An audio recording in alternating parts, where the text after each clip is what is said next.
Welcome back, Chris Ochoa, to Breaking Points. This is Yes, episode sir. 9. I've been enjoying it. That's really the whole point of the podcast to me. Is that same reason I play my music? It's because I like the songs, I have fun making them, and I want to hear them. And really, the podcast has become the same thing because one problem I've had with podcasting in the past was that I didn't really care to re-listen to the episodes, Right. which is a bad sign. But with these, man, I've enjoyed re-listening to every episode, so I'm digging it. I think I'm going to keep doing it. I have no reason not to. I actually want to do more of it, but we're talking about, and my pre-show meetings usually last about 60 seconds, so that's how much we had. But we're talking about the seven deadly sins. I told you I wanted to kind of go over them and speak about how people typically don't understand when they are sinning because we watered down sin so much that it effectively doesn't matter. We in America, we're foundationally liberal. At the time the West was Christian, and there were different I'm reading a book about the founding of America right now. It's a great book so far, and everyone was Christian, but there's these subtle differences. When everyone is a Christian, a subtle difference is heresy. It's a big deal. And Right. back then, that's what the problem was. But it's gone so far. You speak about a slippery slope. It's so far now that you've got progressive Christian churches that literally teach the opposite of what God said in order to Right. placate people's guilt, I guess, because they know what they're doing is wrong, but they don't want to accept that. So they go to a church that tells them, no, your sins are actually okay. I've twisted the word and customized it just for you. So you can go to church, pretend like you're a good Right. Christian without even being a Christian at all. Right. I will make you think you're being a Christian. So you said your last week can kind of tie into this topic. What were you talking about with that? All right. So Tuesday, I was no Wednesday. Wednesday, I took the guys out to eat for lunch. We left Daniel Boone's and I had to run back to the shop um to send an email to a customer because I don't have the company email on my phone. If I had the company email on my phone, my wife can't have the company email on hers. Meaning you can't send it anything from the Right. company email? Right, but I can send it from my computer because her computer and her phone are tied together. So I said, "Well, I'm gonna run to the shop." So, when you're coming into White House where 110 and the on-ramp for Loop 49 meet. Alright. Kind of a wild spot, to be honest with you. It's a very wild spot. Well, I saw the light was turning red, so I slowed down and I came to a complete stop. And I looked up in my rearview mirror and I saw this kid was coming really fast towards me. And I was like, man, I hope he slows down. Well, then I realized he's not stopping. So I contemplated running the red light just to avoid being rear ended. But there was a car with their blinker on turning left to get on 249. So within about 2 seconds, I had about a 10-minute conversation in my head of, well, if I run the red light and I T-bone this car, how am I going to explain that to, the cops when they show up, why I ran the red light? And so I just sat there and this kid hit me in the back end of my truck going about 50 miles an hour. My gosh. Yeah, like he never checked up. He said he hit his brakes, but there were no skid marks, no nothing. Well, I just so happened to be watching him the entire time he was running into the back of me and he was on his phone. He was playing on his phone. I mean, who of that age group is not? Right. So I leaned forward right at impact so that I wouldn't get whiplash. And he hit me. He pushed me through the intersection and then off onto the side of the road. And he hit me so hard that when he hit the receiver hitch on my truck, the ass end of his truck come up off the ground about 5 foot. And Damn. he slid down, he slid back, he slammed back down and then kept going. So the only skid marks there were was literally about the width of my hand, my fingers right here, like 6 inches, where when he come up off the ground and he hit back, his tires caught and he kept pushing me forward. So he did very little to stop. There just wasn't No, enough no, not at time. all. Not at all. The only thing that stopped him was me. Yeah. Thank you for the assist. Yeah. So I get out because my truck is immediately filling up with smoke. And he's like getting out and he's holding his chest. He's like, "Man, are you all right? You all right?" And I'm like, "Yeah, dude, I'm fine." I'm like, "Are you all right?" And he's like, "Oh no, my chest is killing me. My chest is killing me." He said, "My brakes locked up." And when I realized my brakes locked up, he said, I was going to hit the back end of you. I just covered my hands like this. Now, old Chris Ochoa would have been like, "Hey, bro, it's real hard to cover your hands like this and still be looking at your phone." Yeah. Yeah. That's a great point. But new Chris Ochoa didn't say that. New Chris Ochoa just said, "Well, hey, man, call 911 and I'm going to call my wife and tell her that, I'm going to be a little late getting to the shop because I needed to go up there and send an email, but I was also going to meet her and pick up a check from her." I was like, "Just call 911. I'll call my wife and then we'll figure this out." And he's like, "Okay, okay." So he calls 911 and I had to turn my truck off because the smoke that was filling up the inside of my truck was from an electrical fire that was when he hit me, the wiring harness going to my receiver hitch for the lights. Yeah. I guess it pinched together and it was arcing off. Well, that's right by the gas tank. So I'm like, man, I just need to shut the truck off so that quit arcing because you could hear it. So I turned my truck off and I called my son and the guys and they came from the job because the job was like literally 5 minutes from where I was at. They came and we started getting the tools off the truck and he knew T. They graduated high school together. So he's 23 years old, the kid is. Well, highway patrol gets there and highway patrol's like comes over to me and he's like got this pissed off look on his face and my wife's like hugging me and she's crying. She's like, "Man, I'm just so glad you're okay. It looks so bad the way he hit you." And I was like, I'm fine, baby." And the cop goes, "All right, here's the deal. He has a suspended driver's license. He has no insurance. I'm taking his ass to jail." So at that point, I'm like, well, I have a dilemma. If I tell the truth, hey, man, the kid was on his phone, like now he's really going to jail. Yeah. My wife asked, "Does he have to go to jail?" He said, "Well, he doesn't have to if you don't want him to. I can just order him a ticket." And my wife looks at me and I said, "Write him a ticket." Now, here's my dilemma. This is a 23-year-old kid. Before the cop got there, he told me that he was on his way. He was in a hurry to go pick up his girlfriend from work. I mean, to take her to work because she had already been late earlier in the week. And if she was late again this week, she was going to get fired. So I realized this is a young couple. They're trying to make it. They're trying to survive in this world. I have uninsured motorist insurance. So I'm covered regardless. I'm good. I'm not hurt. He's not hurt. Hey, why not show a little grace and a little mercy? God shows me grace and mercy all the time. So I very easily could have just said, "You know what? I want this kid to get the worst end of the deal because, what a jackass out there driving with no insurance and no license and I want revenge." What good would revenge have done in this situation? Yeah. A thing to consider, which I'm sure you did, like this kid was not trying to hurt you. He didn't. Exactly. He wasn't robbing you. He wasn't mad at you. He made a terrible mistake of using his phone while driving, and he knows. I mean, I've looked at my phone before and almost wrecked. And Yeah. then my immediate logical thought was, I shouldn't look at my phone while I'm driving.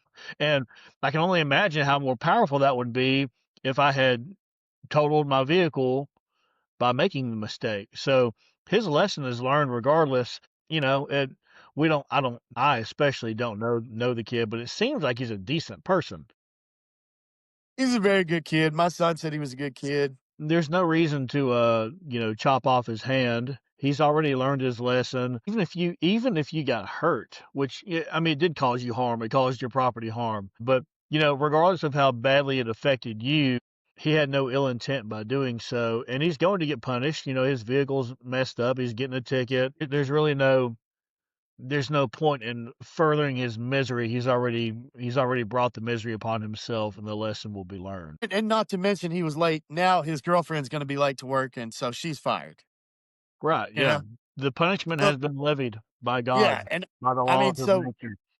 that was my thing. Is me and my wife we talked about is like the least we could do is show him a little grace and mercy because God knows how many times God has showed me grace and mercy for things that were far worse than that. And that's where I'm growing in my faith in that, now here's the moral dilemma that I was talking about. Well, I did not lie to the cop because the cop did not ask me if he was on his phone or not. Yeah. But in my head, it was like, well, the cop asked me, said, what caused the accident? And I said, he didn't stop in time, obviously. You gotta ask him about the specifics. Yeah, I mean, so I was just kind of like, I didn't, maybe I just didn't offer up the information of, well, sir, I looked in my rearview mirror right as he hit me and he was on his phone, and so, I mean, my big thing that I learned from this week was, man, there are times where us as Christians should show the grace and mercy that God shows us. However, there are times when we commit sins that there there shouldn't in my mind, there shouldn't be grace and mercy, but we don't but I'm not God. I don't serve that God that offers that grace and mercy. I mean, the God I serve says that you can commit the most heinous crime ever known to mankind. But if somehow you have a change in your heart and you accept Jesus Christ into your heart and accept him as your Lord and Savior, then that crime's forgiven. Well, yeah, if you people don't like to hear this, but this is how, according to scripture, the word of God, it works. If you rape someone and murder them, if you truly in your heart regret that action and ask forgiveness, you will be forgiven. And people don't like that because it seems to defer the ultimate justice of, going to hell. But here's the thing, you cannot trick God. He sees your heart, he sees your soul the same way Right, me and you see each other right now. There's no right. guessing. He's God. He does not guess. He knows. So you can't be a mass murderer, a serial rapist, and then you enjoy it, you have no regrets, then on your deathbed say, "Oh God, I'm sorry about all that. I accept you as I'm going to go to heaven." No, it's not going to work. It has to be true contrition, and you can't trick God. There's a big difference in God showing mercy and us showing mercy. You show mercy because it made sense. That person made a mistake. If that same kid were to rape your wife and try to murder you, do some terrible things, then yeah, I'm pressing charges. Let's Yeah, yeah, put him on the electric chair tomorrow. yeah, It's a bit yeah. different situation, but you in my opinion, you did the right thing because he had no ill intent. He made a mistake. If someone's got to pay for the vehicle, it should be him. That makes sense. But if insurance wasn't involved and things of that nature, but there's no reason to put him in prison for 6 years because you said so. That's you showing mercy in a way that makes sense in my opinion. There's nothing wrong with that. I think that's the right thing to do. Let's start with pride, okay? And we know pride's a sin because the left loves it. Pretty good indicator. Pride, excessive belief in one's own abilities or worth, often leading to arrogance or disdain for others. And you can really, if we're going to stereotype, you can really see the effect of pride in people like Lizzo, right? The overweight, overly loud black woman who has been indoctrinated to think that pride is the most important thing. So, they're fat, they're obese, they're overweight, and they're proud of it. That's making you that's causing you to destroy your own body, your own life, your own capabilities, shorten your lifespan, and be proud about it. And they have no idea. I don't think they even understand the concept of pride, you know? Every now and then when they are humbled, they'll say, "You know what? I'm going to show humility here because I'm a good person." Like, no, 98% of your life is nothing but pride-filled nonsense. You think you could do no wrong. Now something really bad happened and you must show humility because you have no other option. But far and wide, pride is a really big problem with a lot of demographics. And I think I would say I know everyone at some point is assaulted by pride. And I've always said that pride is you can easily see how this is one of the most dangerous sins because when someone has a lot of pride, it's like an impenetrable force field because you can't tell them, "Hey man, you have a lot of pride. That's really dangerous." Because then their pride will cause them to deny that there's anything wrong with them. And instead of taking it to heart, they don't have the ability to do that. Therefore, they vilify you for pointing it out. So there's nothing you can do about those people. It's almost like only God has the power to destroy their pride, which must be done in very harrowing fashion. You've got to take something dear from them. You have to destroy something that they have for them to be broken down to a point where their pride force field can be penetrated and show them the error of their ways and show them that they have had too much pride that has blinded them. So humility usually has to come from God when someone has so much pride. It's particularly dangerous when it's someone with high IQ, like someone who is successful, who is intelligent, who is highly capable. I know people like that. Name any names, but I know people like that. And you know that that old adage, you can't tell me nothing. Like that basically that's just pride. Like why can't I tell Yeah. you nothing? Yeah. Why are you bragging about that? No one can tell you when you're doing something wrong. You're acting like that's a good thing. So what do you think about pride? What are some examples? You can really go anywhere you want with it, but look, I have seen pride. I kind of want to the deception that pride brings. You know, the fact that you once you are prideful, it obscures your thoughts, your critical thinking, your ability to reason. I've seen pride from a personal standpoint, like hurt me personally. Yeah, everyone has. If you Because haven't seen pride being a problem in your own life, that's pride. yeah, because I took to drinking about 4 years ago. And it got to the point where I was drinking a 30 pack a day. And my wife and my son were like, hey, man, That you was your need to slow Mexican down. side coming out. Yeah, you need to Well, slow you're Irish down. too, right? Yeah, yeah, That's the and, you're in trouble, they're like, buddy. "Yeah, I got both ends of the gin," you know? But, it was like, "Hey, you need to slow down," and it was like, "No, I got this, man. This little 12-ounce can don't control me." But it wasn't just that, it was also the stress of owning a business, you know? Like, I had this business, I was doing good, making money, and then it was like, something in my heart would tell me, "Hey, man, you need to pray. You need to pray about this. You need to pray about this." And it was like, I got this, man. I got this. I didn't get here without being able to get this. Pride made you deny God. That's what Yeah. that So did. it was me saying, well, I didn't get here by doing this, but the reason I was there was also the reason I needed to be praying. Yeah. Like like God was the reason I got to where I was, and God was who I needed to pray to for the answers to solve the problems that I was having. And so I've said this a million times, and I'll say this till the day I die.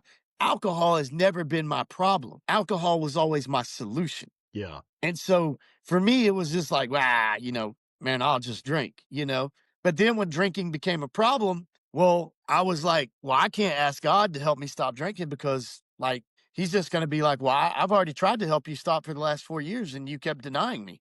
But that was my foolish understanding of just how great a God I serve. How much grace and mercy he shows that even after 4 years of every day him saying, hey, let me help you, and me turning him away and shooing him away and denying him and even, going so far as to the point of even questioning whether he existed, he that day he stepped in and said, "Hey, I'm going to help you stop drinking." Yeah, and And he did. that's And that was nothing more than pride. It was nothing more than Chris Ochoa thinking Chris Ochoa got it. I got it. I got this. But what pride does is it makes you the things that you're doing wrong, it tells you that they are right. right. Pride will literally twist your ability to process good and evil, wrong and right, sins and virtues. Because you know when you're drunk, there's really no advantage to it other than I'm having fun right now. There's no it destroys your ability to make decisions, makes most people either depressed or angry. Some people it makes them happy, but you know, what are you doing at that point? It's gluttony. Like I want more alcohol so I can be happy. That's not your source of happiness. That should not be the source of happiness. All that's doing is numbing your mind and denying, you know, virtuous things like helping other people or building something or denying bad, sinful, destructive things, and it twists them and it makes you think that everything you do is the right decision. Every decision you made was to fix something that was wrong, when in reality, you're only doing things that make your life worse or make other people's lives worse, and your pride won't let you see that. It really is a dark, sinister deception. It's one of the one of the biggest problems with humans, to be honest with you, because what it does is it turns our success into a curse. Because the more successful you are, the more prideful you can become, and you will become if you're not cognizant of it. So I think that pride is really, I mean, you can make a case for any of the seven deadly sins as being the deadliest, but I think pride is one of the trickiest ones. It's one of the most deceptive of the sins. Well, for me, pride has always been the worst one for me because that's the basis of where it all starts. It's where all the other six start to fall into place for me is me going back to being prideful in that, oh, well, it won't hurt me this time. It won't hurt me this time. And the one thing that I used to do as a really piss poor Christian is I would commit a sin and say, well, I'll just ask God for forgiveness later. That's a really bad thing to do, in my opinion, because it's like you literally know you're doing wrong and you're taking advantage of God's grace and mercy in My that you're grandpa gonna used to ask for call that a forgiveness later. license to sin. Huh? My grandpa used to call that a license to sin because there are certain denominations of Christianity that says, or they imply heavily that you can, as long as that night you get on your knees and apologize, it's good, it's fine. But like I said earlier, you cannot trick God. If every day you sin to your heart's content, and then you get on your knees that night and you pray and you ask for forgiveness, that's not living a virtuous life. That's lying to yourself and lying to God about your intentions. Your intentions are to do the same terrible things every single day, and you think that if you just apologize, then nothing's wrong. But like I said, you can't trick God, so Right. you can trick yourself. You think it's working, but it's not working. Well, it doesn't work because, I would go out to the bar and I would get drunk and, one thing would lead to another and it would be like, "Hey, you wanna go home with me?" And it would be like, "Yeah, yeah, sure, I'll go." And the whole way I'm driving to this person's house, this girl's house, I'm thinking, "Man, I shouldn't be doing this. I should not be doing this, this is not right." And I would do it anyway and just say, "Well, I'll just ask for forgiveness tomorrow." And it's like, well, that's horrible. Like, I look back at that now and I think that how horrible that is because it's like, man, that makes it to me, it makes it even worse. Like, if you committed an act that you didn't know was wrong, like say you accidentally misfiled something on your taxes and you were like, "Hey, I didn't know that that was not a write-off." Or I didn't know that you couldn't write that off. Well, that's an honest mistake. But to say, "Hey, I'm gonna go home and sleep with this married woman, and I'll ask God to forget," you already knew it was a mistake. She's married, and she ain't married to you. So You're trying to that's trick. yeah. You're trying to trick God and you can't. It's like trying to play chess on the hardest level on the computer and think you're gonna win. You're not gonna win. It doesn't matter. That computer has already calculated 10 moves ahead of your first move, and you're not gonna win, and that's the way I had to finally figure it out with my faith is that, like, hey, the first thing we gotta do is stop thinking we can trick God. Like, that's the first thing you gotta do, and that meant swallowing my pride and realizing I am not the superhero I think I am. I am not the Captain America, the Billy Badass that no matter how much I wanna believe that I am, I'm not. I'm not. I'm just an average man who's trying not to be average. That's all I am. I'm just an average man trying not to be average. And with that being said, it's gonna require me to rely on something greater than me if I don't wanna be average just like everybody else, and that's relying on God and asking Him for help. Yeah, and And that's a and primary issue is that you don't if you have so much pride, you have no need to ask for help. I don't need help. right. I'm doing great. I get all this good stuff that I deserve and everything. All these terrible things I'm doing are not resulting in any punishment because I'm clearly doing the right things because I'm a great person. I'm a powerful person. I'm a strong, capable, smart person. So, yeah, pride really is sinister because it makes you lie to yourself, which is in effect lying to God. Number two, I got on the list is greed. Greed, an intense desire for material wealth or possessions, often at the expense of ethics or others' well being. And I'll start out by saying that for whatever reason, my upbringing, genetics, I'm not sure what, greed hasn't been the biggest problem for me. I have never cared about cars. People talk about, oh, look at that Lamborghini. I don't care. I've never cared about mansions. I prefer not to live in a mansion, to be honest with you. And I've never had the desire to hoard money. That does not mean I don't want money. That does not mean I don't want better things, but that's never driven me. I've tried to use because I love Andy Frisella. He talked about, man, people, which I agree with him. When young people say, I want to own that Lamborghini someday. I want to have my own private jet someday. That's a great driver. That drives healthy ambition. I've never been driven by that. I've never been able to. I've tried and I cannot. So I think that greed's one of the least deadly sins for me, but that's just me. Because a lot of people, greed destroys them. It completely takes over their spirit, and they have a spirit of greed. They have a demon of greed in their body, and it drives all of their actions. Have you ever struggled with greed? I don't think I've ever struggled with greed, and I mean, I I can't think of one time where I've ever chosen money over my character or my own morals. I can't think of one time where I've ever done that because I've always looked at money as, well, it's just money. I'll make more later. Greed is just not something that and greed is not just money. Greed is, like if me and you were playing basketball and you were scoring all the points, I could say, well, Seth's being greedy, he won't pass the ball. Yeah. You know, but that's never been the case for me because I never cared who scored the points. That ties I into wanted to that ties into pride too. Right. That's So a big I've pride. never greed has never been an issue for me. I actually think sometimes I need to be more greedy because there's a lot of times where I don't charge what I should charge as far as the plumbing company goes, but I sympathize a lot of times with the customer and think that, hey man, like they just ain't got it, but they need help. And I want to be the one to help them, and I think that has always served me well. I've never done without because of that attitude. And I think that's served me well. And I think sometimes I've done a disservice to my family because I haven't been more greedy. But the one thing I've shown my family is that, hey, money is not everything. Yeah.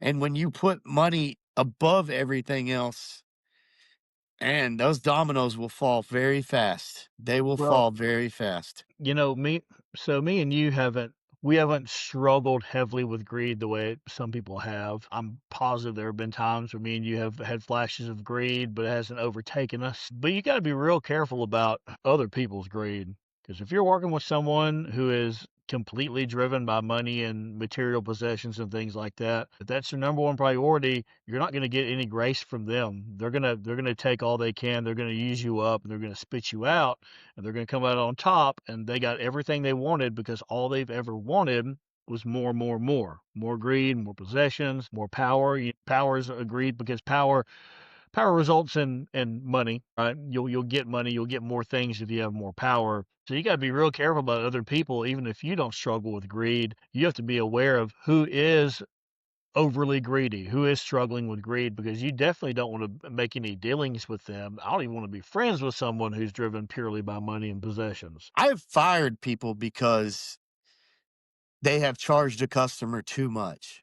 Fired guys. Like, I set the price for our stuff. And, I had a guy charge a customer $750 one time for a pressure regulator, and it took him an hour to change it out. And the customer was happy because he'd got a quote for $900 from another company. And I saw the ticket and I said, "Hey man," said, "I pretty sure it says in your little book that you're supposed to charge 550." "Well, yeah.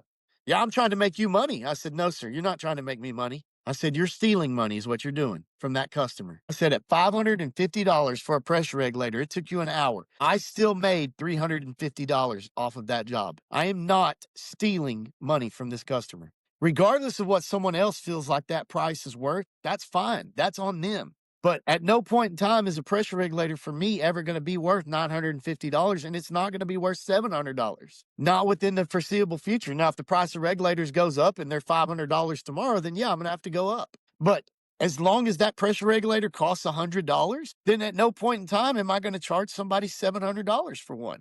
Not when it takes me an hour to put it in." And so they were like, "Well, I thought if I made you more money, you would pay me more money." And I said, "You thought wrong. You thought wrong. Yeah, that's detrimental to your business too. Because what I don't wanna be known as is the guy who's going around town ripping people off because there's customers like that. I mean, there's companies like that right now. They're being known as the company that's going around town ripping people off. I will pay you more money when I make more money when we do it the right way. Yeah. When we do it the right way, but not by stealing from someone and not by not doing it the right way. And somebody can, I know somebody's going to see this and they're going to argue with me all day long. And that's fine. That's fine. You can argue with me all day long. But what I'm not going to do is I'm not going to argue with my conscience and I'm not going to argue with that voice inside my head that tells me what's right and wrong. I'm not going to argue with that person. I'll argue with you. I'll entertain your argument. But I'm not arguing with that guy in here and that guy in here that tells me what's right and wrong. So I'll listen to your argument and I'll give you my argument back, but that's as far as it goes. And at the end of the day, you're not going to change my mind until the price of that regulator changes when I get it from the supply house because I know how hard it is and I know how easy it is to put in.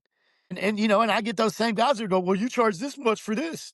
And it's like, because I specialize in that. When you go get surgery from a surgeon, there's a reason why your copay is a lot more than when you go to the doctor for a sniffle. Yeah. And so I will fire you in a heartbeat if I can tell you're being greedy because I know like, hey, I understand you're trying to do good for me, but I've already told you what you need to charge for you to do good for me and for me to do good for you. And that's a very bad problem, especially when you get people that work on commission. I Well, mean, to look at it to look at it another way, person's that person's personal greed resulted in him being a terrible employee because you have your prices set for a very particular reason. You hired him to carry out the will of the company.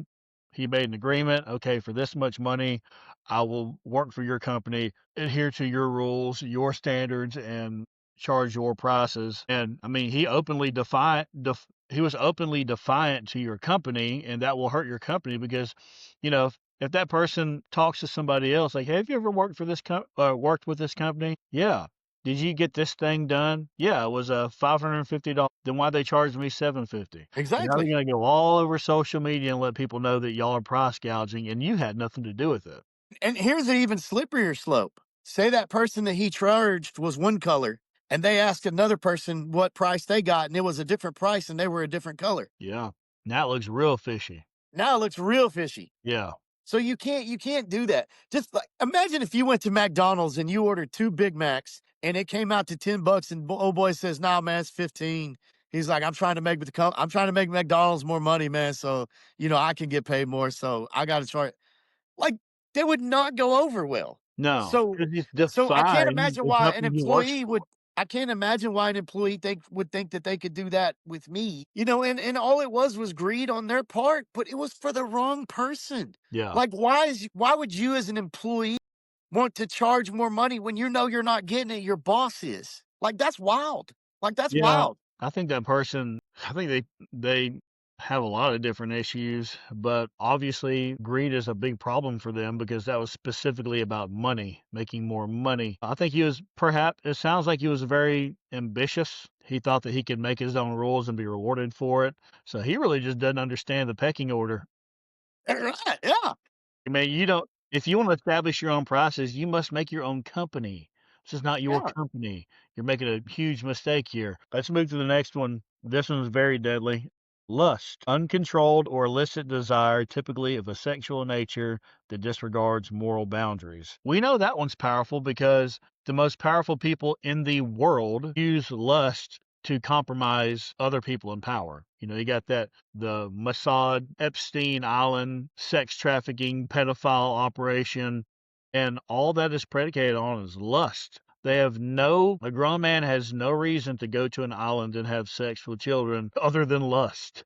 Like, it's not going to help you any. It's just going to make you feel good. It's a sexual experience and it makes you feel good. And they know it's wrong. They know it's wrong, but they still do it. They're not getting paid for it. They're not getting any advantage other than feeling the experience of feeling good. Lust is so powerful that it's an ancient tactic used to compromise people. So talk about the dangers of lust. I mean, when I was single, man, lust was a bad problem for me.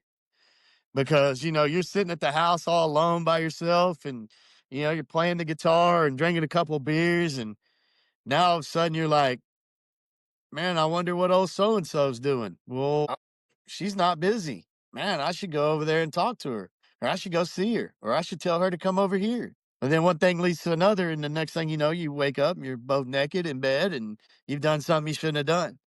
It's And, purely transactional. There's no it's point just, to it. You're not building a family together. yeah, You're not creating. there's nothing being formed of it other than you just getting the poison out. I mean, that's literally no other way to put it than you're just getting the poison out. There was nothing. No, there was no foundation to it. There was no morality involved. And so like I look at that now and I'm just like, man, that's crazy. But you can take it even further. I mean, Instagram, how many times you clicked on a profile and then zoomed in on the boobs or zoomed in on the butt? That's lust, brother. Yeah, That's you wanting to see something. That's you wanting to see something that you don't need to be seeing. and it's And that's controlling your you. mind. That's you. That's you entertaining a thought in your head that is not helpful in any way. Yeah, and Because it what I was what I was gonna say is I have programmed myself to imagine that if I do that, my wife is gonna be standing right over my shoulders looking at my phone while I'm doing it. yeah. And would she approve of it? And I know that she would not. And it's even like the other day, I have a friend who I used to date, and she was a very, very, I'm going to use a biblical term here. She was a very slovenly woman back in the day. Yeah. And she has now found Christ and she lives her life according to Christ. And she said something on Facebook, and I wanted to say, hey, I really like that opinion. And I really admire that you are taking these steps in faith. And so I was like, well, if I do that publicly, somebody's going to see it and run back and tell my wife. But then I was like, well, if I message her privately, how's that going to look? So I chose to say nothing because that was the right thing to do. And because I know her past, I know my past, it would have been very easy for her to say, thank you so much. Hey, how have you been doing? Oh, I've been doing great. Hey, by the way, I saw you've been working out lately. You're looking good. That's a slippery slope, brother. That is a slippery slope. And that is a slope that has no ending down there except for a crash landing at the bottom on a bunch of pointy rocks. It's just lust can get you in so much. But you know what else? It goes back to pride. It goes back to pride for me because I'm thinking that I'm okay, I'm good, I can handle it if she says something to me that may be out of bounds, or I say something that's out of bounds. Well, I got this, I can control it. No, sir, I do not. No, sir, I do not. We've seen that. I've seen how that used to work in my past. I had to literally kill that guy and start over because there was nothing good about that guy that used to do that in the past. Because that's how it all starts. Hey, you're looking good. Saw your new haircut. "Oh, wow, thanks. It's crazy. My own boyfriend doesn't. Oh, what a piece of crap." And then all of a sudden, she's broke up with the boyfriend, and as he's moving his stuff out, I'm moving mine in. There's nothing good that ever comes of that, man. There's nothing good that ever comes of that. So, lust is definitely the second one for me. Pride is the first lust is the second one for me. It is. Those You're two are the right. ones. They are linked together because, when a woman becomes infatuated with you and begins pursuing you, it does make you prideful. You're like, man, I am, people are wanting to give it up to me. I must look good. I must be intelligent. I must be powerful and strong if people are going after me. And that does make you prideful. That does make you feel better about yourself. And of course, if lust had no repercussions, it wouldn't be a problem. Therefore, it wouldn't be one of the seven deadly sins. But the reason it's so powerful is because it ties into something completely necessary. Having sex is necessary to sustain humanity. It's very important. And what lust does is it cheapens sex and it twists its purpose. So now all of a sudden, when you're lustful, you think of sex as something as a base pleasure. It's just there to feel good. It's actually there to make more humans. And the best thing for society, the best thing to build what most closely resembles the kingdom of God here on earth, which is our mission, is to have sex with one woman, create a child, and continue doing that until you've formed a family. And then you can govern that family and create better, more holy and virtuous people because you control it, right? You are the president, you're the king of that family. And when lust is a problem for you, that's no longer a mission, that's no longer a focus, and you will obviously live a very flawed life. You're not going to be building a family, you're not going to be focusing on your spouse, you're not focusing on governing what is yours. You're just trying to seek base pleasure, and that can really take away from the most important people in your life. Happens all the time. So lust can be a very devious tool, like in the case of Jeffrey Epstein, Mossad, and all those people that use those operations to control people. That's terrible, obviously. But at a personal level, it can destroy your life, can destroy your life's foundations, it can destroy your family. So, I don't think you can find anyone who hasn't been attacked by the demon of lust. I think it's so hardwired into us that there's nothing we can do to avoid it. I'm gonna tell you what, man. In my 20s, that damn lust demon was outside my window doing push-ups every night. Yeah, a potent force. Well, it's I guess like indicated, it is deeply ingrained in us. It's a necessary thing. Without the without the word of God, why wouldn't you do it? Why wouldn't you have sex with as many people as possible? And in countries where there is no religion, there is no moral foundation for how you're supposed to be, that's what they do. They just have sex as often as possible with as many people as possible. And yeah, that's good for propagating the human race, but it's not good for creating good humans and stable societies. Let's go on to the next one. Envy, jealousy or resentment towards others for their achievements, possessions, or advantages. This one, I had a big problem with when I was younger. Really big problem. I know you're well aware of haters. Yeah. I was a hater when I was in my 20s because I would see people I did not like. I didn't like their demeanor. I saw a lot of flaws in them because I'm very judgmental. I don't really have a problem with being judgmental. I think when judging causes you to treat people unfairly, that's not a good thing. But when you're judging people just based on their actions and the fruits that they bear, that helps you make decisions about them. But it became a problem for me because I didn't like someone's personality. Therefore, I would diminish their accomplishments in my mind in a very shallow, useless way, punishing them for their demeanor. And what that would result in is I would diminish their accomplishments. And so, if I was jealous of Jason Isbell because he's really good songwriter, really good guitar player, all of that stuff. Instead of saying, I don't like his worldview, I don't like how he treats people, I would say he sucks. which is nonsense. That makes no Right. sense. He could be he could be a really shitty person, and that has nothing to do with his abilities. But my Right. envy lied to me and caused me to lie to myself and lie to everyone else and say that talented people suck because I don't like them. And that makes you stupid. That's a stupid statement. You see it from Yeah. from progressives all the time. Remember when Elon started shifting to the right overtly, which he's he's pretty far now, but they would say Elon's a terrible businessman and he's not very smart. I remember someone saying on social media that Dolly Parton was smarter than Elon Musk.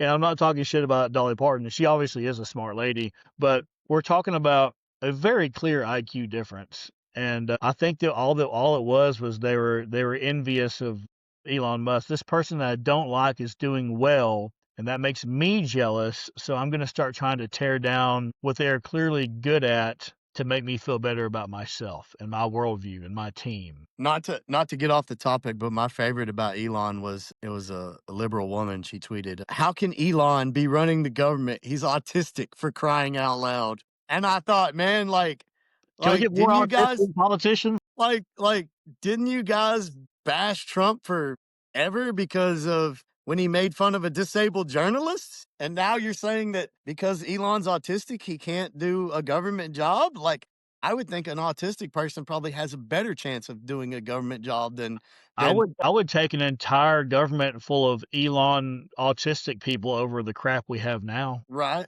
But to get to get back to envy, I have always struggled with envy in the fact that I've always had to work so hard. Like I've always and I'm not bragging on myself, but I've always been the hardest worker I know. Like I've always been the guy that had to work hard all the time because I always had to prove myself being a small guy, being 5'4", 140 pounds growing up, and now I'm 5'4", 170. I've always had to work so hard to prove myself. And so, like growing up playing sports, I would always get really jealous of the guys that were your size. And I would be like, golly, if I had that height, I wouldn't have to work so hard and I wouldn't have to kill myself doing this.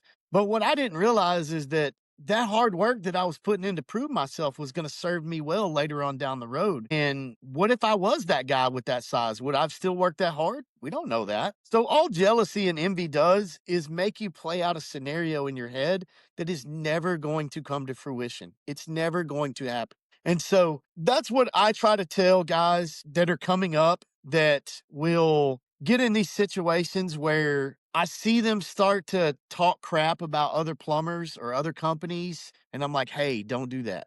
Like, focus on yourself, brother. Like all that time that you're wasting putting that negative energy out into the universe, like let's harness that and let's put it towards our own work Yeah. because that's what's going to serve you well later on down the road.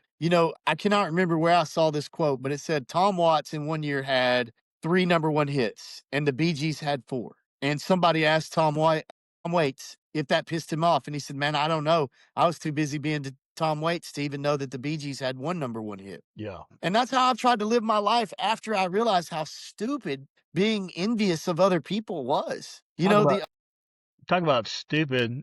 My envy was so bad at one point where I would see someone that I liked post something on social media. Let's just say their post got 50 likes, and my similar post last week only got 25 likes. I would tell myself, don't click like on that post because he's going to have even more likes.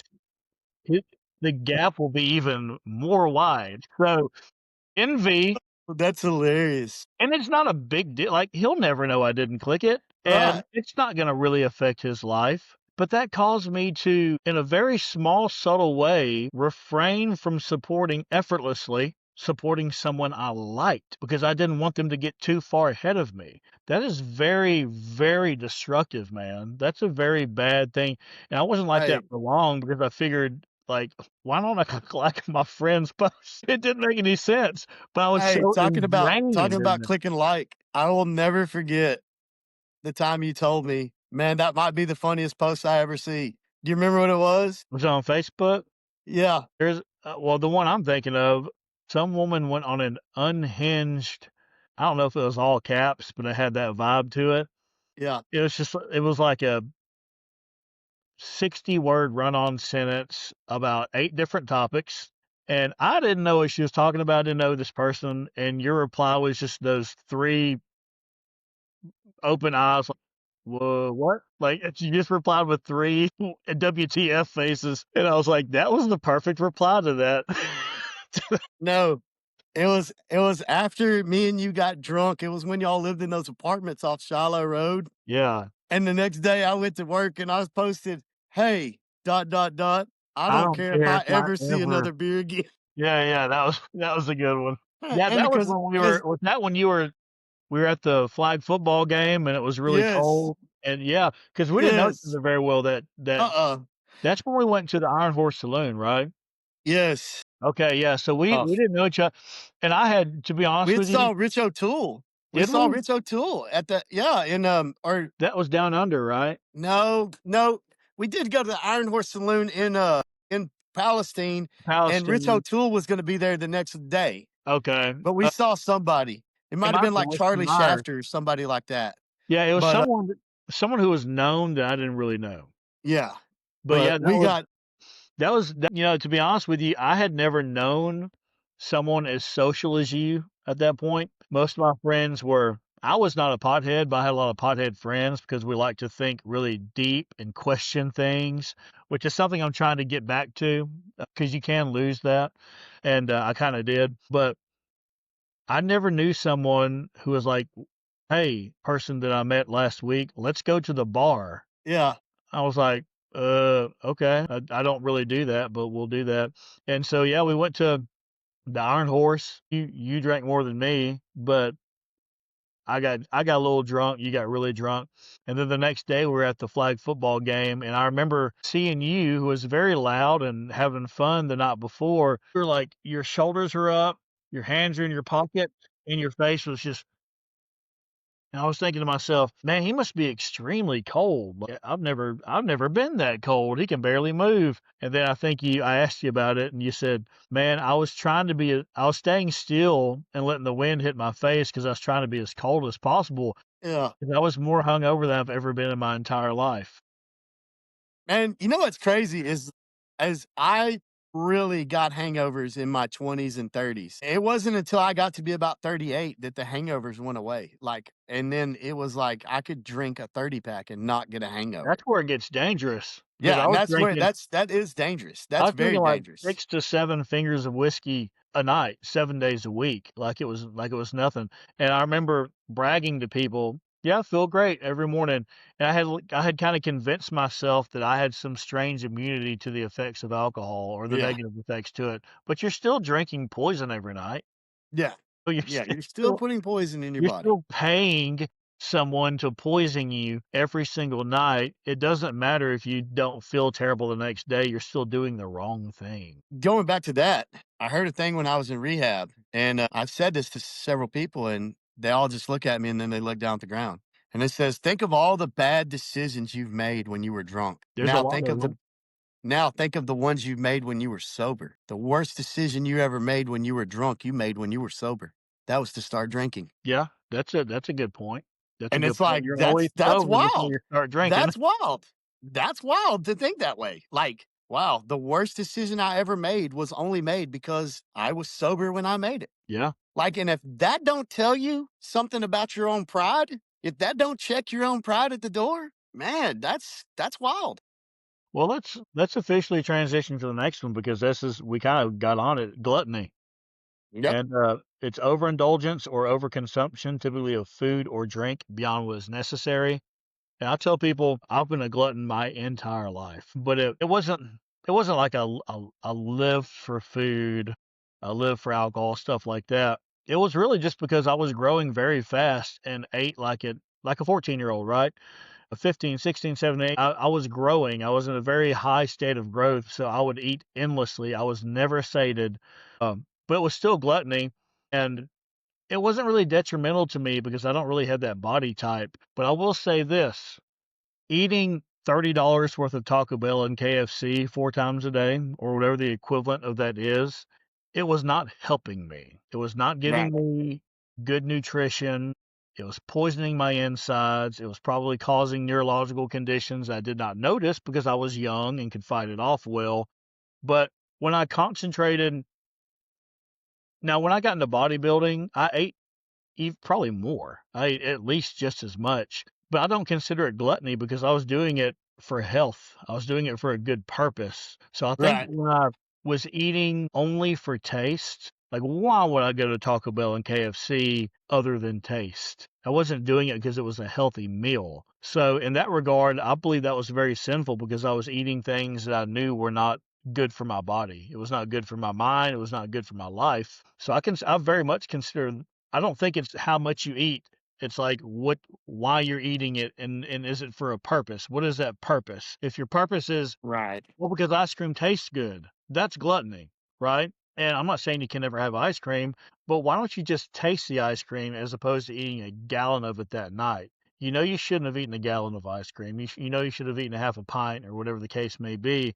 But when I'm eating uh, a dozen eggs and a dozen strips of bacon 4 times a day, it is for a purpose. It's not well, I've trained this that's a different discussion. It now is my favorite food, but back then it was not my favorite food. I wanted, wedding cake and ice cream and fried chicken and stuff like that. But when I was eating just as much money for a higher purpose, I don't consider that gluttony because I'm denying what I want to do to make a sacrifice to eat the things I'd rather not eat to make my body healthier and more capable.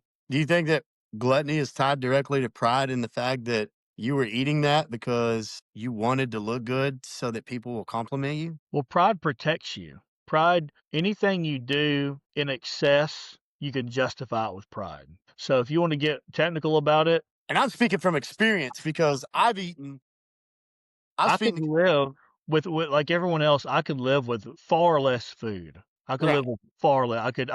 I think every human can live on just bread. You'll be scrawny, you won't be healthy, but you are eating with just bread.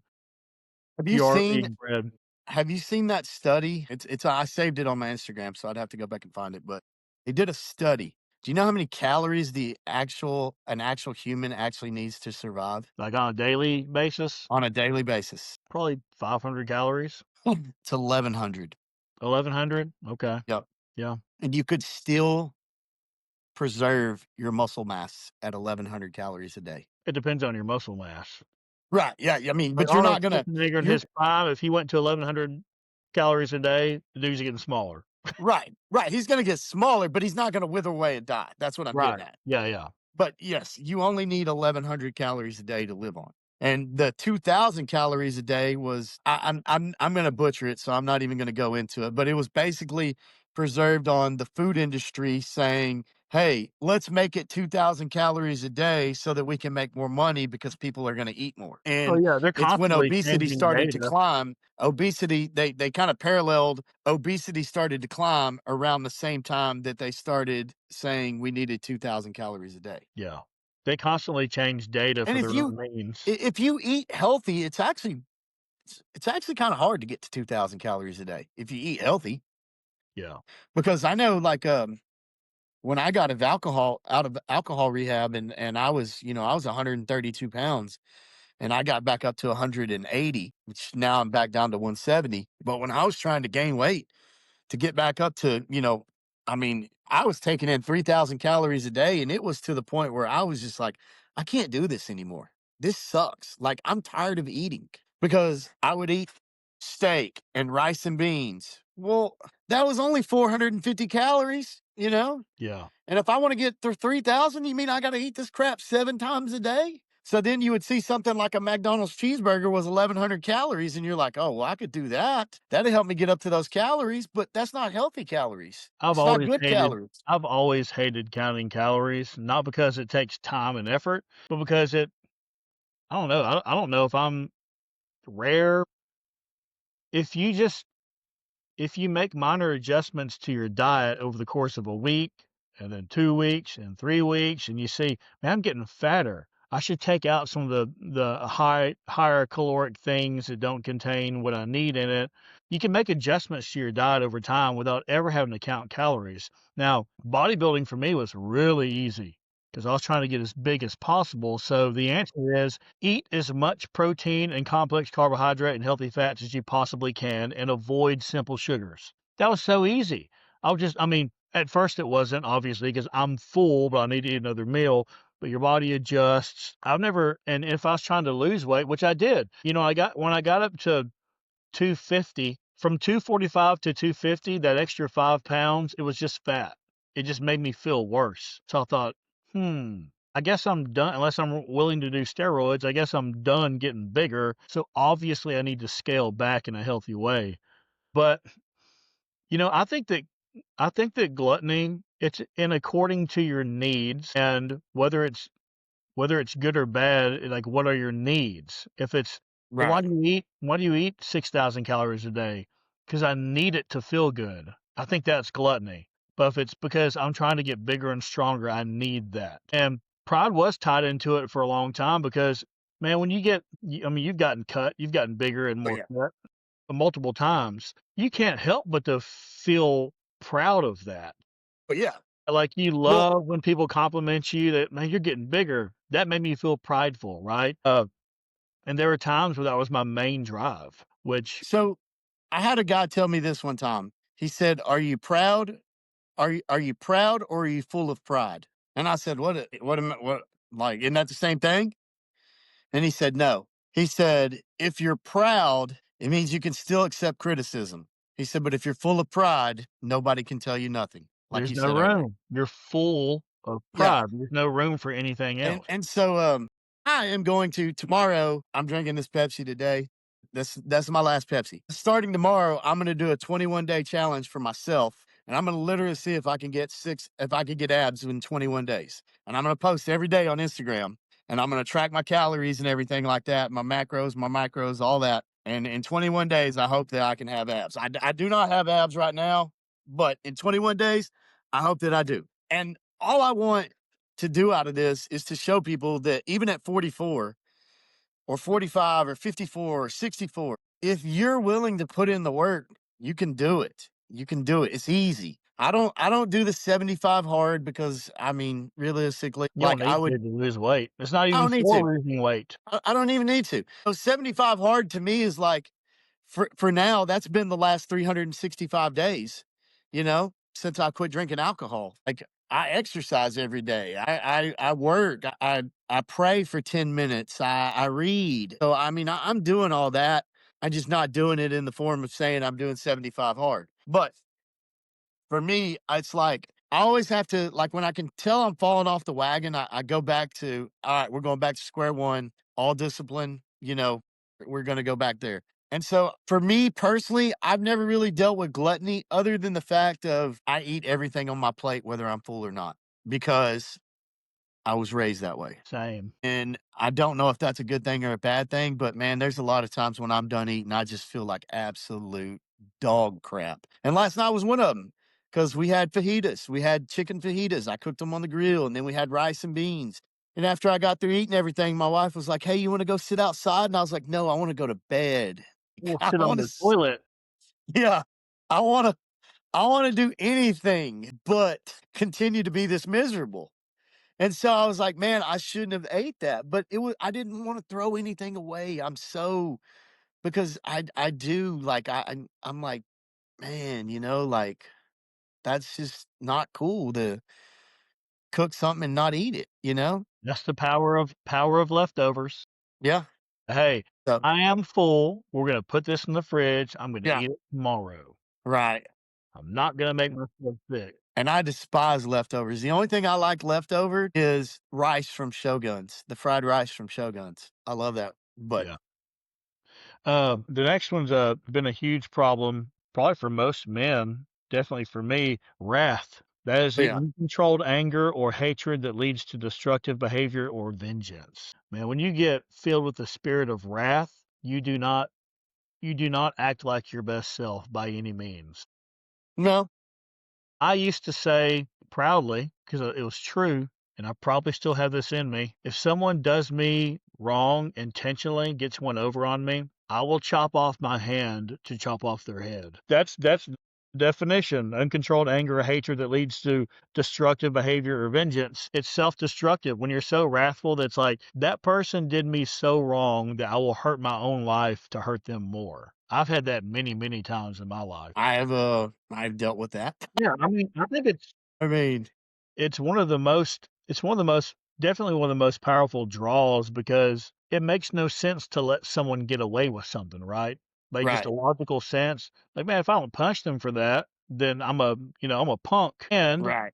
that gives them a license to keep doing it. But there are definitely better ways to handle it. Like, hey, I'll just do better than him. I don't need to hurt my own life to hurt him, destroy my reputation, make people scared to be around me. I can simply say, okay, I'm just going to win bigger, win harder, and ignore you. That's really my best defense against wrath.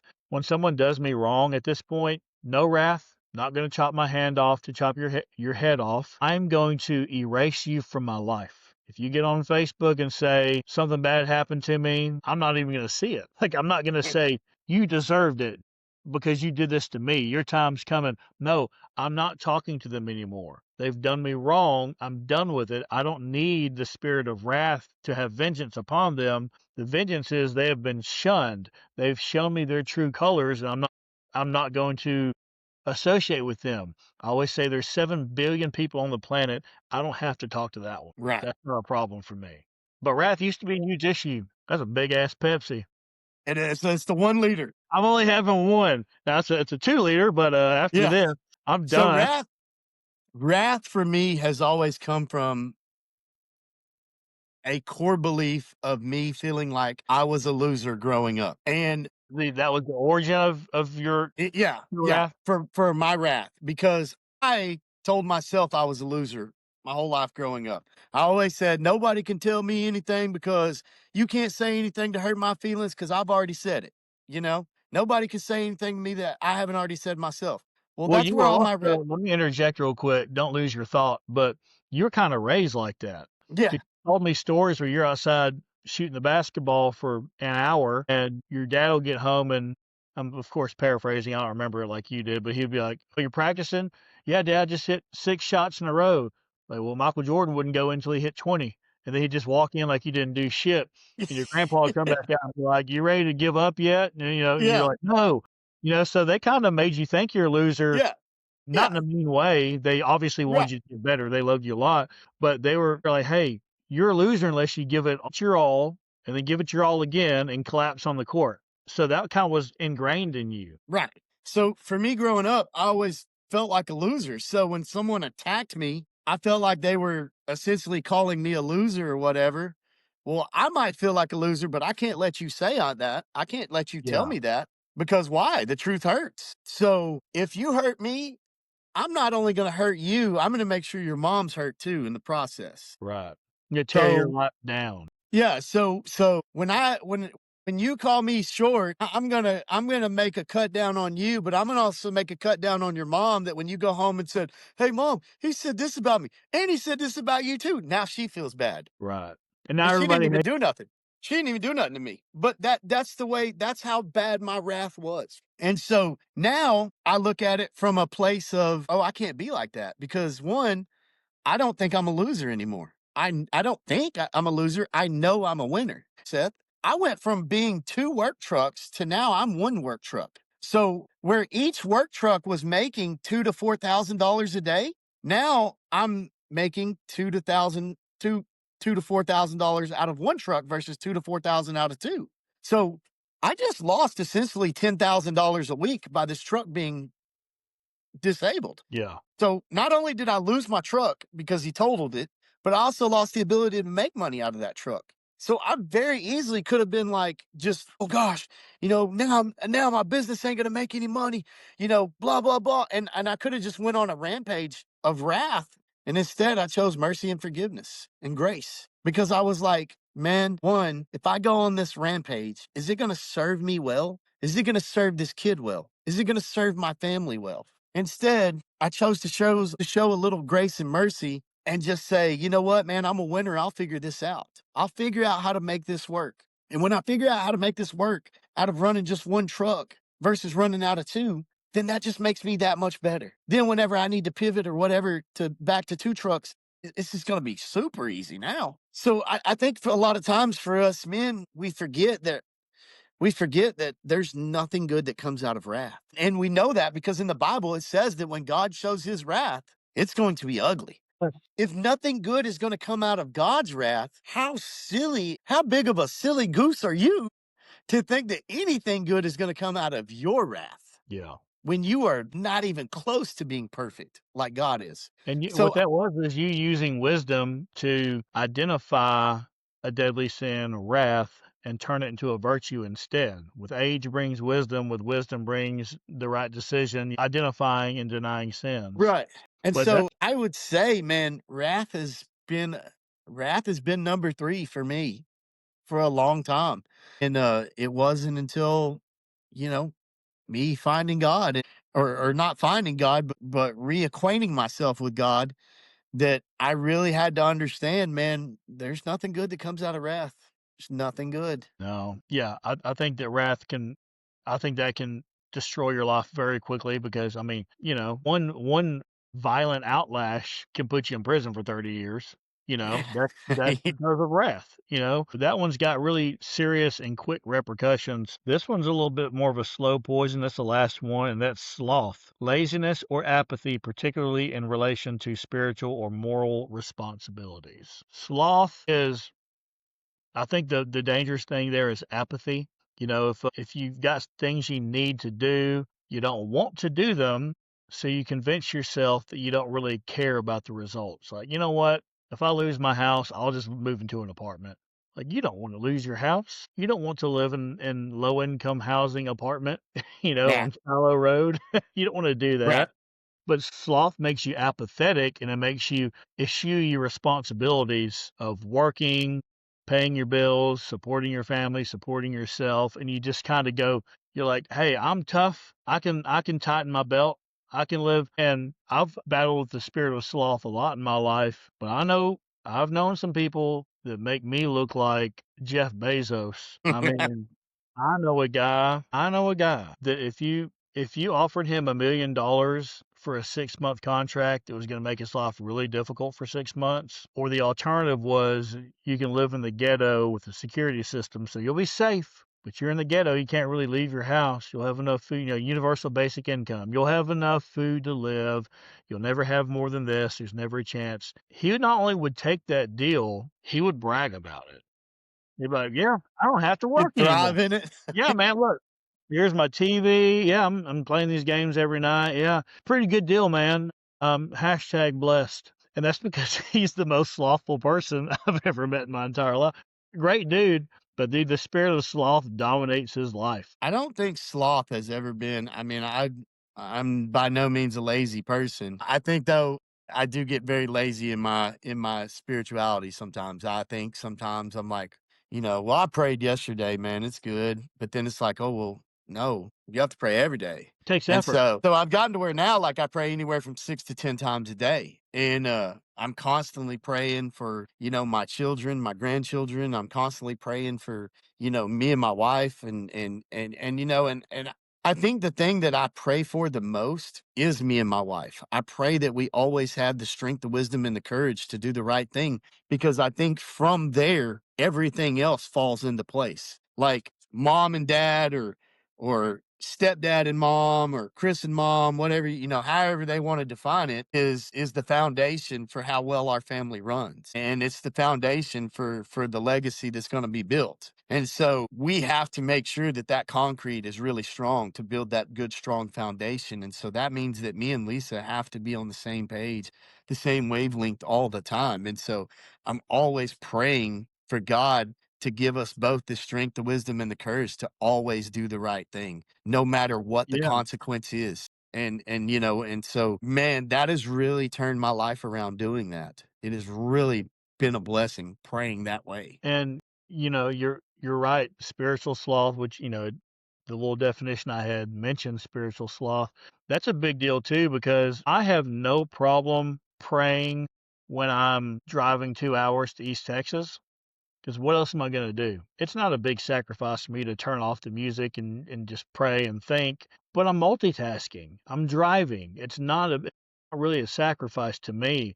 But how often do I turn off the lights, get on my knees at the side of my bed, and do nothing but pray for 5 minutes? Right. It's only 5 minutes out of your day to do something that your God commanded you to do. It's very, very beneficial because prayer is where you start to manifest your wisdom and sort out your problems and Right. really think deeply about things when you don't have music playing, when you're not watching TV, when you're not driving and trying to pay attention to the road. You're focusing specifically on that prayer and the advantages from the prayer, and man, 5 minutes out of your day, like I can't even do that. That's extreme sloth. That's very much spiritual sloth. And I understand the advantages of prayer, and I still don't do it hardly ever. I probably make an effort to concentrate specifically on prayer maybe once every 2 weeks. 5 minutes out of 2 weeks is all I manage. That's all I can muster up. That You know is it's a pretty extreme sloth. you know it's a pretty cool thing that you and Samantha should do? What? Pray together. That's a Me good and suggestion. Lisa I take never even me thought and about Lisa take me and Lisa take turns praying together. So if I pray at the dinner table for food, she prays at night for when we go to bed. If she prays for dinner, I pray at night when we go to bed. Dude, it is amazing. It is so amazing doing that. But you talk about spiritual sloth. It reminds me of that Jelly Roll song. I only talk to God when I need him. yeah, that's how You most know, people are. And that's how we that's so it's so typical of not just as Christians, but as Americans, it's like that saying, there's no atheist in a foxhole, you know? Right. And it's like, something that I've always done that makes people laugh when they work with me is, before I take something loose or before we start the job, I always say, "Thank you, Jesus. Thank you, Jesus." And they're like, "What are you thanking Jesus for?" I said, "I'm thanking Jesus for this job going good. We ain't even Yeah. finished yet." "No, I'm thanking him just for the work, brother. The I'm thanking opportunity. him. I'm just thanking him for the opportunity." Yeah. And so, it's kind of like that Isbell song, where he says, "I thank God for the work." I'm just thanking God for the work. And so, man, it's so crazy, and it's just it's weird. It's weird to me how things are different for me, and I'm speaking from a personal standpoint. So, just a personal standpoint. It is so weird to me putting God before everything, because I've always put my wife before everything in my marriage. I've always put my wife before my marriage, and now it's weird putting God before my wife in my marriage. That's order. God is order.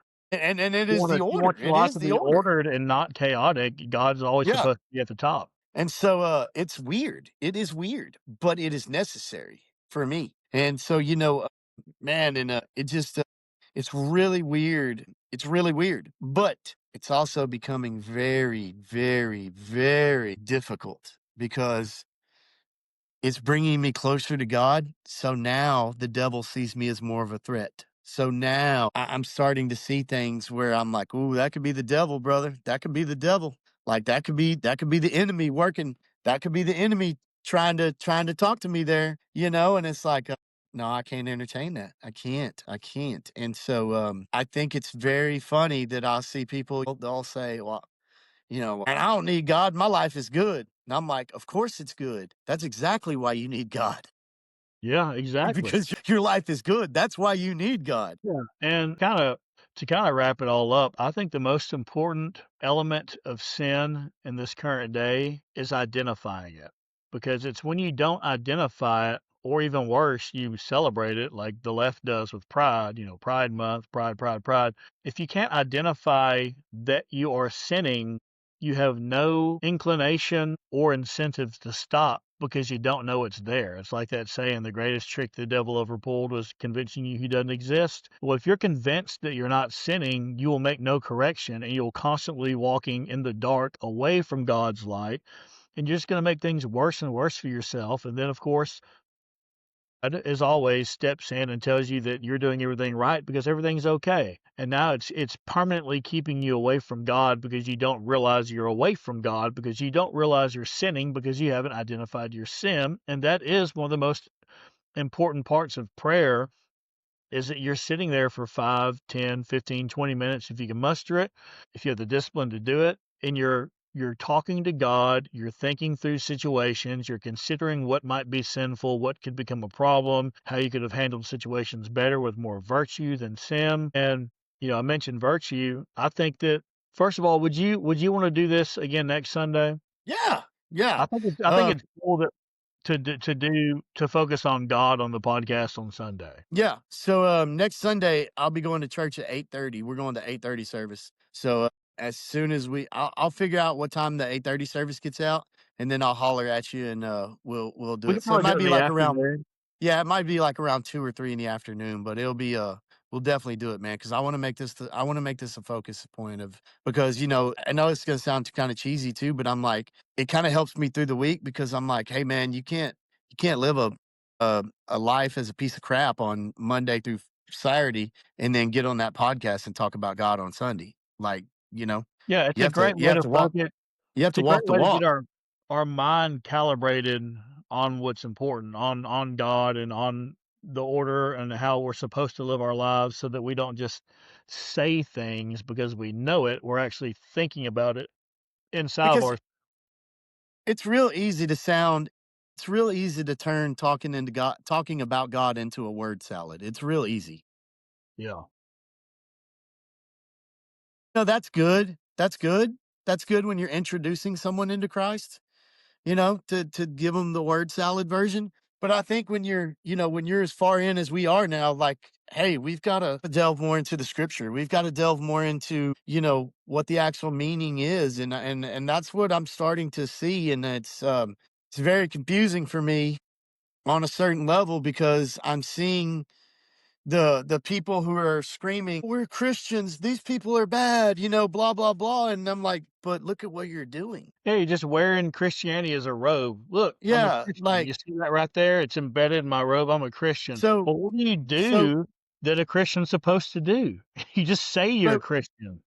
so like when you wear that that Christianity on your chest, like the pride does their little flag when they march and stuff like that, or whatever they do. I don't know, but you're no different than them. You're no different than them because you don't live that way. And when we're doing things like supporting these politicians who are rooting against our interests and using our money against our own interests and stuff like that, like it's like, hey, you're not being a good Christian. You're not being a good Christian. And the thing that I can't stand now is this whole, well, it's the lesser of two evils. It's still evil. Yeah, It's you don't still have to evil. choose evil at all. You have the Yeah, you option of don't choosing have the to. opposite of evil. And that's what's so maddening. And it's like, okay, it's like, it's like saying, hey, Mike Tyson has got to hit you. Mike Tyson's going to hit you.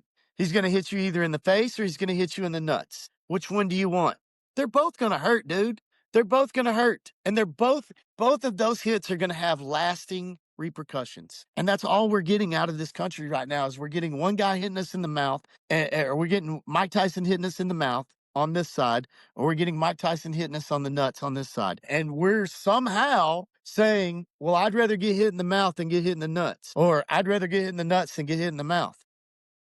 Yeah. It's Mike Tyson, bro. It's Mike If Tyson. this is really a free country that where we dictate the law, it's not a binary option. We can impose our will through culture, which influences the government. We can deny the being punched in the mouth or punched in the balls. We can say, hey, let's make punching illegal. Let's make it to where he can't punch anybody. Right? And That's where all I right. wanted to, and where I wanted to tie that in since we're wrapping up is I've always said if your candidate didn't win, it's your fault because you didn't convince the other side that your candidate was better. And Right. so, us as Christians, if this nation starts to fall worse than what it is, it's our fault as Christians because we're not getting out there and we're not spreading the message and spreading the word and being the martyrs for Christ that we're supposed to be. And I don't know if that's the right word because I don't think Jesus ever says we're supposed to go die, blow ourselves up or get shot or whatever for him, like but we as Christians have to start understanding too, the battle's already been won. We're fighting from victory, not for victory. And so we've got to get out there and spread that word. And so you can't be scared to talk about your faith. You can't be scared to talk about your spirituality. You can't be scared to talk about your relationship with Jesus Christ because if they make fun of you, if they chastise you, they ostracize you, it's okay. It's okay. You're still doing your part. You're still doing your part. And that's where it really bothers me now. It's like, a lot of Christians think that they got to hide behind, well, man, taxes are eating me up. Well, this guy over here wants to, have sex changes for 6-year-olds and he wants, 13-year-old boys to be able to get married with 15-year-old girls. And, he wants to let, a person who's 70 marry a 8-year, or whatever it is, whatever the crazy crap is, you're no better than them because you're allowing that to happen because you're scared. Yeah. That's really That's really what it comes down to. Christians in America need to be bold. They can't be slothful. They have to study the word. They have to have a deeper understanding of it.